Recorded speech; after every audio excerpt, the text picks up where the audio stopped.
Hopping straight into all four looks, at least for this video, on the Adidas Bad Bunny Form Buckle Low in Cloud White or the last form.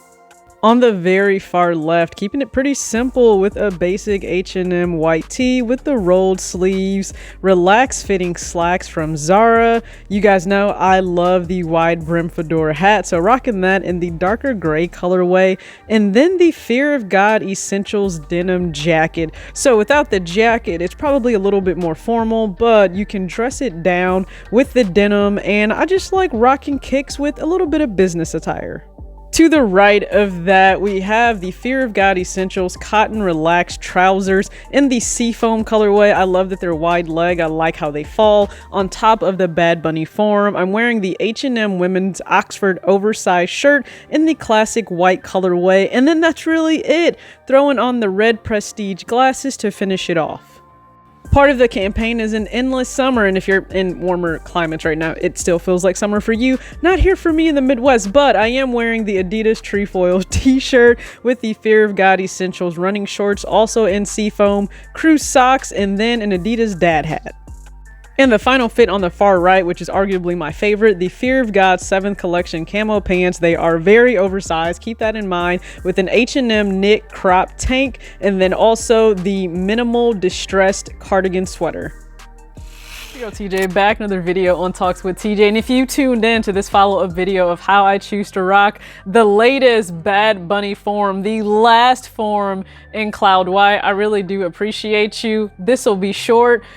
You can do a lot with this shoe. I say that with so many different pairs, but it really is true. I mean, it's like it's Cloud White, it's gray, it's got some sail mixed in there. So clearly we understand why I actually still want to double up on this shoe to wear quite a bit, but I just want to incorporate this into other forms that I have in the collection, and I'm sure it'll fit right in there seamlessly. So what I love about the two colorways, whether it's the back to school pair in black or the last form, which is in white, they are some of the most versatile pairs and collabs you can wear. You know what it actually reminds me of?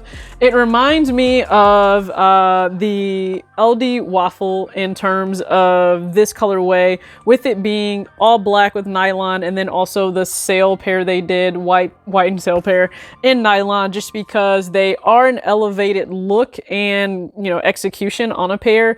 You can jazz up the everyday pair, and I think that's exactly what this form does in the black and the white. I absolutely feel like it's what happened here. But with that being said, having it in hand, it's one of my favorite releases of 2022. It's been on my mind since last year, so to add it to the collection means everything to me. It's my last pickup, I'm pretty sure, of 2022. Of me buying. Like, if I luck up on some Christmas gifts or something, I will not complain. I will be extremely happy about that. But more importantly, you guys have tuned in all year, and I really appreciate you. So I have a lot of lists to run down just for my personal thoughts on releases for the year. I really hope you tune into those. And as always, act your age, not your shoe size. Peace.